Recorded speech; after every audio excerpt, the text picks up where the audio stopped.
Have you ever lain awake at midnight, eyes wide open, with your mind replaying the same old scene? A hurtful word, a situation that could have gone differently, looping endlessly in your head like a film with no end. You know you need rest, but your mind just won't let go. You're not alone. There was once a boy who lived in a peaceful village, but his mind was never at peace. Every word ever spoken to him, every time he failed or was misunderstood, these thoughts stayed stuck in his head. He lived in the past, consumed by regret and anger. Then one day, a friend approached him and said, "I know a Zen master, someone who can help you understand yourself." The boy decided to meet the master, and from that meeting, began a lesson that would change his life. Today you'll hear that story, not just to listen, but to rediscover peace within yourself. The boy sat before the Zen master, his voice weary. "I can't stop. Every sad memory, every mistake I made, they keep repeating in my head like a circle with no way out. I've tried everything, but I can't forget." The master didn't respond right away. He got up, quietly poured a glass of water, and held it up. "How heavy do you think this glass is?" he asked. The boy hesitated. "Not very heavy, master." "What if I held it for 5 minutes? It wouldn't be a problem. And for an hour? Your arm would start to hurt. And all day? You might not be able to lift your arm at all." The master smiled. "See, the glass never changed weight. But the longer you hold it, the heavier it feels." He gently set the glass down. "Your sadness, your pain, your recurring thoughts, they're like this glass. A little while they're okay, but if you hold on too long, they'll exhaust you." As the boy left the monastery that day, he kept thinking about that glass. With every step down the dusty road, he felt it more clearly. His mind was always holding something. A childhood insult, a betrayal by a friend, a scolding from his father that he never deserved.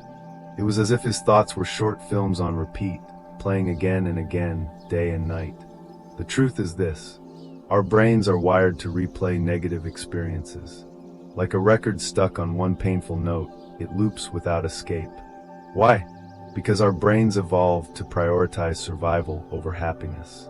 Remembering pain once helped our ancestors avoid danger. But today it traps us in the past. That day, after the boy poured out his heart to the Zen master, he received no words, no advice, no nod of sympathy. The master simply got up and returned with a small clay cup filled with water. He raised it gently. "Is this glass heavy?" The boy smiled. "No, it's light.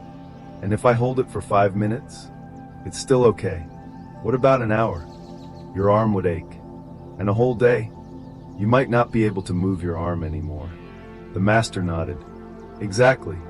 The water didn't change. But the longer I held it, the more painful it became." The boy had begun to feel better. But each time he opened his phone, it all came flooding back. One story from his ex, one left unread message, one picture of someone else's perfect moment. And just like that, his peace shattered.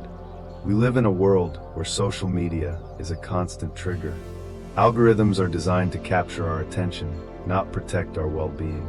But the true cost isn't just time. It's our inner stillness. Understanding the weight of the glass is one thing.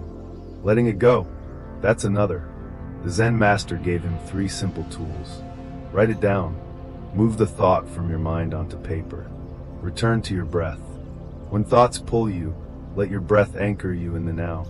Close the day. Create a ritual at sunset to say, "That's enough for today." Letting go doesn't come from being strong. It comes from being gentle. One morning, the boy stepped outside as the sun rose. He stood still, and he breathed.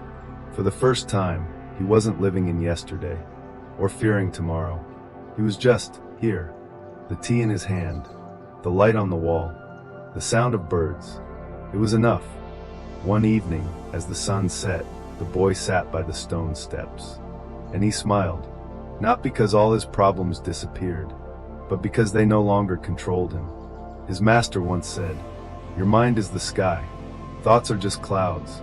They come, they go, but the sky remains." He whispered to himself, "Hello, thoughts. I see you, but I no longer follow you. Freedom isn't in deleting all bad thoughts. It's in not being ruled by them. Years later, the boy returned to that old monastery. He sat on the same stone steps. And he laughed, not because life got easier, but because he finally knew how to set the glass down. Life will always give us burdens. Some people will hurt us. Some wounds may stay a while. But we get to choose. Hold on, or let go. And when we choose to release the weight, something miraculous happens. We hear, perhaps for the first time, the quiet voice inside us. And that voice says, "You don't need to be perfect. Just be present. That is enough."